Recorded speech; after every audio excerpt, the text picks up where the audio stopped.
61 സങ്കീർത്തനം.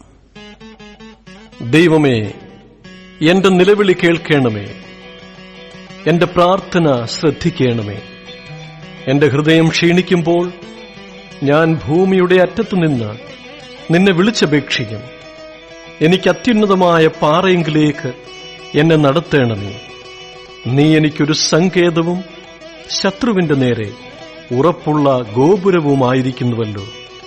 ഞാൻ നിന്റെ കൂടാരത്തിൽ എന്നേക്കും വസിക്കും.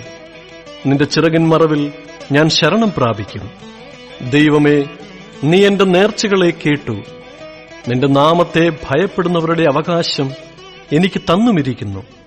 നീ രാജാവിന്റെ ആയുസ്സിനെ ദീർഘമാക്കും. അവന്റെ സംവത്സരങ്ങൾ തലമുറ തലമുറയോളം ഇരിക്കും. അവൻ എന്നേക്കും ദൈവസന്നിധിയിൽ വസിക്കും.